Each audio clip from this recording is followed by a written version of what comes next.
जो बात पार्लियामेंट में रखेगी तो पूरा देश देखेगा और फिर भी ये देखेगा कि पश्चिमी लोकसभा के सांसद की बोले हैं तो भूल से जड़ा है, वो भी इनके अंदर एक खूबी है। बहुत बहुत धन्यवाद। ये पूरा दिल्ली के अंदर अगर जो कोई ग्रामीण क्षेत्र जाना जाता है तो एक विनोद सहरावत जी की जो जिला है वो हर एक जिला ये है।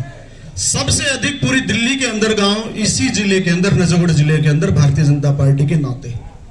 पिछली बार जब हम दूसरी बार सबसे अधिक वोटों से जीते गए थे तो इस पूरे नजफगढ़ जिले का, जिसमें सारे गांव आते हैं, सबसे बड़ा हिस्सा था, सबसे बड़ी भागीदारी थी हमारी सबकी मैं कह रहा हूं, हमारी सबकी पूरे देहात की दाव पे लगी हुई है जी इज्जत।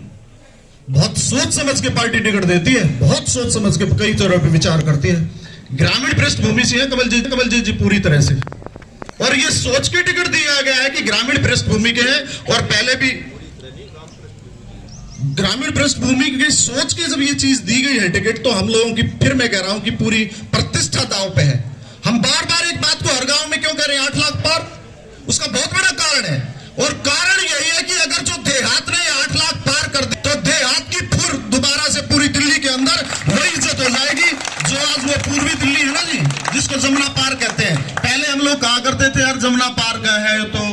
ऐसा ही मामला था। और ये जो सारा हिस्सा है ये पूरा एडवांस हिस्सा हुआ करता था जी, ये पूरा संपन्न हिस्सा था। आज स्थिति बदल गई है, वो जो हिस्सा है ना उधर का, वो पूरी तरह संपन्न हो गया और हम थोड़े से पीछे रह गए हैं। अगर जो कमल जी जीतती है तो पूरे इस देहात का, पूरे ग्रामीण क्षेत्र का, या यूं कहो जमुना पार से इधर का जो हिस्सा है, इसका पूरा स्वर्णिम विकास और बेहतरीन विकास अगर जो होगा तो कमल जी के केवल जीतने से नहीं, जीत तो आप लगभग 7 सीटों की तय मानो, जीत में हमें कोई ज्यादा शक नहीं है जी, 7 सीटें दिल्ली की हम जीतेंगे। लेकिन फिर बार बार हम जिस बात को कह रहे हैं कि पश्चिमी दिल्ली पहले भी अधिक वोटों से जीते थे, और इस बार हम, अभी विनोद भाई ने ठीक कहा कि 8 लाख तो शायद हो सकता है कि कहीं आसपास कोई और भी आ जाए देश में, लेकिन उससे भी क्यों ना आगे बढ़ के जब मोदी जी खुद आए कहे कि भाई पश्चिमी लोकसभा और तेचाऊ गांव और इन सारे गांवों ने मिलकर इतना कड़ा जोटा मारा है, अब कमल जी पूरे देश में सबसे ऊपर होगी, हम उसकी लड़ाई लड़ रहे हैं। मुझे सिर्फ इतनी सी बात कहनी थी। एक बार मैं फिर इस बात की गुजारिश और विनती करता हूं कि एक एक वोट हमारी सारी वोटें गिर जाए, और यहां आगे नहीं पूरे दिल्ली देहात में, क्योंकि हमारी सबकी आपस में जानकारी भी, रिश्तेदारी भी है,